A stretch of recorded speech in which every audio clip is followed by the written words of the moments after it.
ساتوی پسرو وینو دا د شهیدانو کور دا د باتورانو کور دا د باتورانو کور دا د باتورانو کور دا د باتورانو کور ساتوی پسرو وینو دا د شهیدانو کور دا د باتورانو کور دا د باتورانو. د ننګرهار والي حاجي مولا محمد نعیم اخوند په مشرۍ د امنیتي او تصفیوي کمیسیون غونډه ترسره شوه چې پکې د ملکي او نظامي ادارو مسؤلینو د امنیتي وضعیت، اداري اصلاحاتو، د رهبرۍ د فرامینو او حکمونو د تطبیق، ښې حکومتولۍ او د عامه خدمتونو د لا اغېزمنتیا په اړه هر اړخیز بحثونه وشول.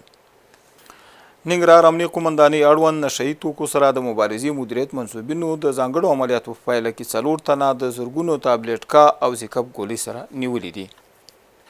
د ننګرهار عدلي ریاست په مشرۍ د کورونو د کرایو د کنټرول ګډې کمیټې د جلالاباد ښار د اومې ناحیې د درسره سیمې د زادران او حاجي خان اغا له پلازو څخه لیدنه وکړه او د 16 استوګنیزو کورونو د کرایو وضعیت یې وڅېړه. د ننګرهار عدلي ریاست د انسجام امریت د زرګرانو اتحادیې په همکارۍ د جلالاباد ښار د لومړۍ ناحیې د زرګرانو له 15 دوکانونو څخه د سرو زرو د کیفیت د معیاري کولو په موخه څارنه ترسره کړه.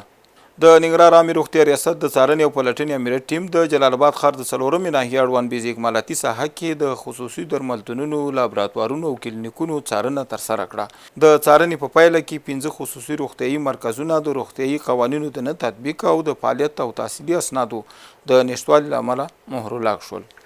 ساتوی پسرو وینو دا د شهیدانو کور دا د باتورانو کور دا د باتورانو کور دا د باتورانو کور دا د باتورانو کور ساتوی پسرو وینو دا د شهیدانو کور دا د باتورانو کور دا د باتورانو